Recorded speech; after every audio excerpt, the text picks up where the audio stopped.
Let me get this straight. So, 2 women that we know of so far have died as a result of delayed action related to their miscarriages. These are preventable deaths that happened because these 2 Americans happened to be geographically located in a state that had a very strict abortion ban. It wasn't always like this. We need to remember how we got here. Founded in 1995, the Jackson Women's Health Clinic performed abortions in the state of Mississippi up to 15 weeks. The big pink mecca of reproductive health care was situated in the Fondren neighborhood. In 2012, in an attempt to eradicate abortion access from the state of Mississippi, the then-sitting governor Dewey Phil Bryant signed a piece of legislation that said that any doctor performing an abortion needed to have admitting privileges at area hospitals. And the doctors who worked at the JWHO faced such frequent death threats that they lived out of state and would fly in once a week to perform abortions and then leave again for their own personal safety. The JWHO fought this law and was allowed to stay open while their case made its way through the courts. Obama won the 2012 election, and there was no threat of a federal national abortion ban. But then, between 2017 and 2020, 3 deeply conservative anti-abortion judges were added to the Supreme Court. And although under oath they promised that they did not want to overturn Roe v. Wade, they almost immediately started undoing 50 years of women's privacy and access to abortion. But they couldn't just change the rule on their opinion alone. They needed a case to come before the court to trigger the overturning of Roe v. Wade with a new precedent. Enter Thomas Dobbs.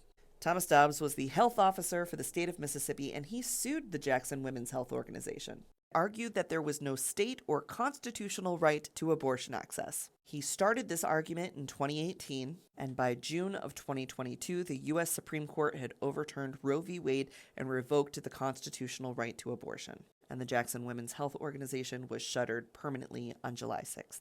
And the state of Mississippi has been without an abortion clinic for the last 2 years. For so long, the politicians in Mississippi and on the Supreme Court told us that if we just got rid of abortion, things would get much better. Did it? No. In fact, after this decision, Mississippi has become the most likely place to die as a result of being pregnant. There are 82 deaths per 100,000 births. Of those 82 pregnancy-related deaths, 80% of them were preventable.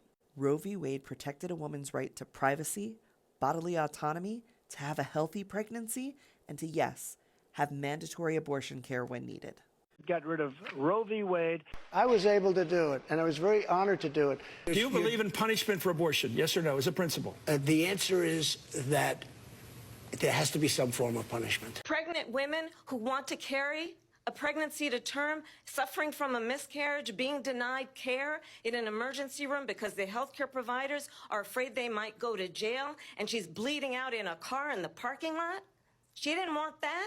Craft your future, where pregnant people have access to privacy, the right to a healthy pregnancy, and the right to abortion access and medical intervention when they need it.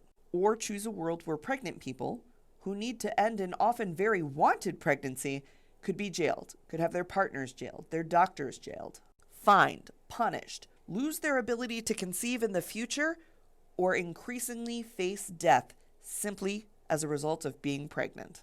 Personally, I'm for small government. I want people to make healthcare decisions with their doctors and their families, and I don't want some politician who doesn't have the compassion or knowledge about that person's healthcare history having the final say on what they can do with their body.